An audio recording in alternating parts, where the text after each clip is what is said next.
Hey guys, how we doing? Good, how are you? Good. My name's Wyatt, Eli. I'm Travis. Donald. and this is going to be our financial stress reduction research project information.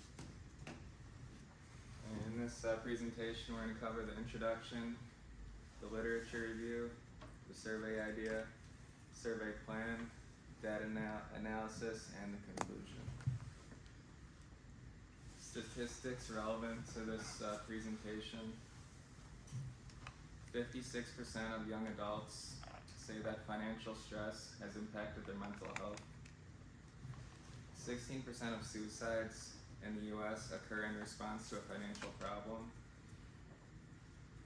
And 86% of young adults say they're delaying having children because of finances. Our research objective is to investigate the main factors contributing to financial stress among young adults and to identify effective strategies to reduce it.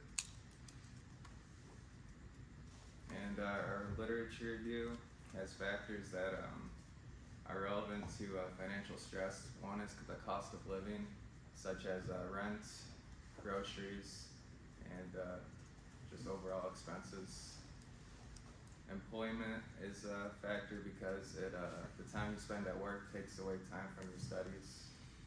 And financial planning is relevant because of student loans, financial aid, and budgeting skills. So, as Donald was mentioning, everything that goes into financial stress causes financial stress. Our dependent variable is going to be financial stress. So, the perception of insufficient financial resources and the sense of losing control over one's financial situation. So, having to deal with financial burden and struggle and what it does to you, how it makes you feel, the stress that it gives to you. So, the two things we found that cause financial stress the most, and our two independent variables, are going to be a person's housing situation. So, like when you're trying to find a house while going to school, you're trying to find out where you're going to live. That can often be very stressful for people, and student wages as well. So if you have a significant amount of work hours throughout the week, it's going to cause a lot more stress, anxiety. It's going to take away from you doing scholarly things during the week instead of just trying to pay bills to get rent and school covered for that time. So for our hypotheses, we have two of them. Hypothesis one is increasing young adults' wages would reduce financial stress. So limiting, you wouldn't have to work the same amount of hours just due to having an increased wage compared to having to work a gigantic amount of hours due to having no money at all from your job. Hypothesis two, young adults who have poor housing situations and plans are more likely to have financial stress.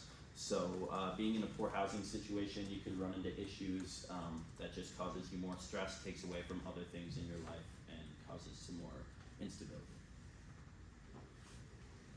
The types of measurements we used on the survey, we used nominal for categorical questions, we used interval scales for subjective questions, and we used the Likert scale to have respondents indicate whether they agree or disagree with the question. So for our survey plan, the population we were looking for is young adults in the U.S., people attending universities. The specific sample that we took and that we wanted to get with our survey were students here at NMU, so attending the university and here on campus. For the survey structure, so the beginning of our survey begins, and this is going to be like a little bulk paragraph to read. It's an introduction. It's going to give you information on what our survey is about, so you know what you're going to be looking at and answering questions for before you actually start answering those said questions. It's going to lead into our dependent variable, which will be the financial stress, as said earlier, and that will lead into our two independent variables and questions regarding those. So questions on people's housing situations and their work wage and income. And then finally, we're trying to see who specifically is taking our survey. So we're trying to see if there's any gender that would have to deal with the stress more, or who may be affected differently from our independent variables. So the demographic Eli will touch on later in the presentation as well.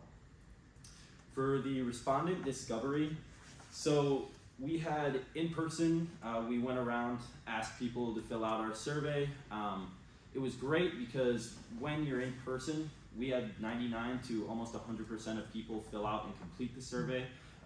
It was a lot more efficient. People were just willing to do it when you're right in front of them and asking them in person. You can't really like run away from it or say I'll do it later. You just do it then on the spot. So that worked out really well. Travis went and hit some clubs up, asked them if they would be willing to take it. The whole club would take the survey, so it was a great response, and you get everybody to actually complete the full survey as well.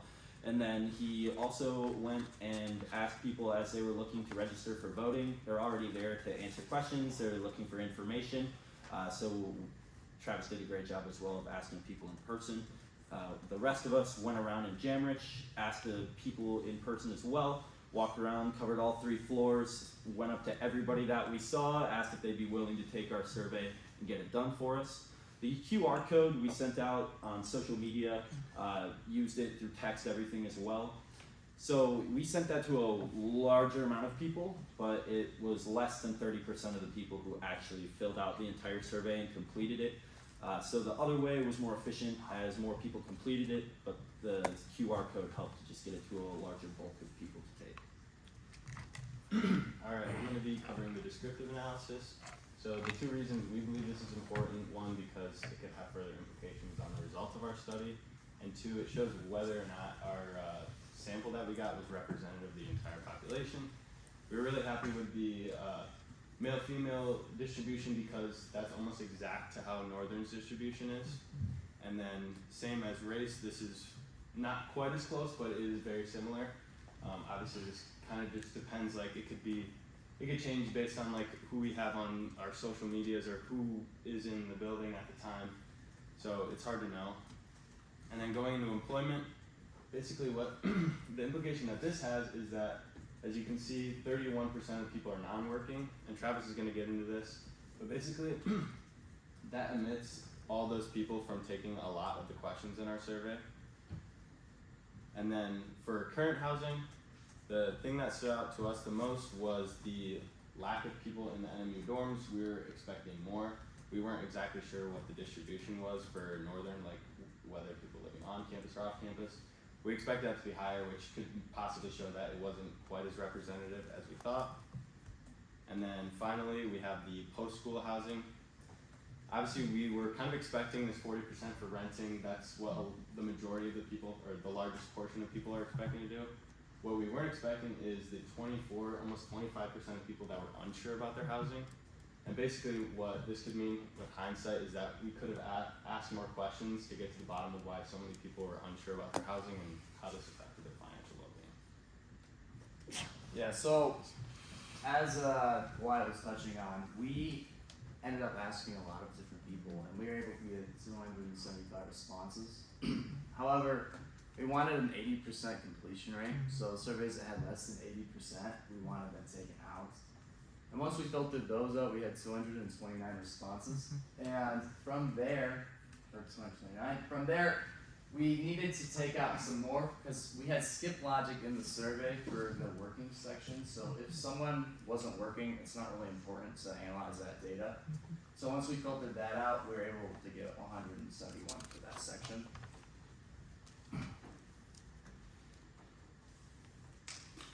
For the financial wellness score, for the questions we asked relating to financial wellness, the way we asked them, we could add them together to have a really good understanding of what their financial wellness score was. So we asked a series of different questions, and based on how they answered them, if they were perfectly financially secure, that would be represented in a score of 5. That's the best case scenario where none of these are really affecting them. However, the worst thing they could have gotten would have been a 19, and that is they maxed out each individual one of these categories.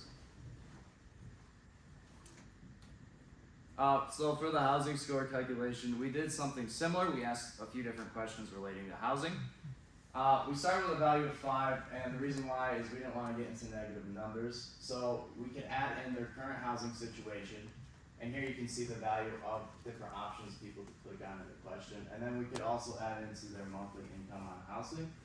However, with the way we structured the questions, it wouldn't have made sense for housing stability to add it on top of that, because essentially if they answered a 5 in housing stability, it means their housing situation is extremely stable. So we had to reduce that. And as you can see there, the best score they could have gotten here is a 2, and the worst is a 13. Alright, so first we did a simple regression, and this is based on the financial wellness score that Travis just broke down, which is our dependent variable, and then the housing score, which Travis also talked about, which is the independent variable. And basically this could either support our null hypothesis, which is that there's no connection between young adults and their poor housing situations and that effect on financial stress, and then our alternative hypothesis, which is that young adults who have poor housing situations are more likely to have financial stress. So after doing this, we found that it was shown to be significant, as you can see there, which means that we can support our alternative hypothesis, which is that students who do have poor housing situations do have a worse financial wellness score. And then from this, we're able to get a slope formula, the intercept A coming from right here, 7.5, and the slope B coming right here, 0.525. And then to have a visual of this, we have this chart here. And like Travis talked about, the financial wellness score, the more it goes up, the worse you are off, and the housing score, the higher it goes up, the worse you are off as well. And the line that goes straight up the middle, that would be like the perfect correlation of 1, and then the less steep line, which is our correlation, shows that there was a positive correlation between these two. You guys can see that the distribution was all over the place. If you're like, that doesn't look that correlated. However, if you see the darker dots, that means that there's higher amounts of respondents and they're more stacked in that area. Alright, so then we did simple regression on the next hypothesis too. So the null hypothesis would be that there's no correlation between increasing student wages and them having a reduction of financial stress. When we did our simple regression on this, it was shown to be 21.2%, which with our confidence interval of 95%, the data is not statistically significant. What that looks like is this here. So it dips up a little bit, but right around, it kind of like levels out here. And remember this, the higher this is, the worse off they are, the worse financially well they are. And this represents increases in their level of income. So it dips down here right around like $75,000, and then it slowly starts to increase a little bit more. I'll hit the button. Now, what we were expecting is some kind of negative relation. So as your income increases, your financial wellness score would decrease. So this brings us to our conclusion. With our reflection on the housing hypothesis, we can accept our alternative hypothesis, and with the information we've got, if we have someone's financial wellness score or their housing score, we can predict one or the other using the straight line formula. Now, for the wage hypothesis, though, we have to reject our alternative hypothesis, unfortunately, which would keep the null hypothesis correct. So that would mean that increasing the wages of young adults does not reduce their financial stress. We didn't really understand this. We thought that didn't make a lot of sense. So that led us to go back and look at some mistakes that we think we made in our survey. This is the question we asked, and there's a few different things wrong with it. First of all, most people that answered this, they answered in this range right here. We should have had more options. Another thing is we didn't have a score like we did with the housing or the financial wellness. So we should have asked a few more questions to be able to develop something like that. And also the way we worded the question, your personal income last year, your last year's personal income might not describe how you're feeling currently with your current financial situation. So if we could go back in time and change anything, I really think that if we could just fix this section of our survey, we could get a lot better results that would accurately reflect what we were trying to do. Alright, thank you.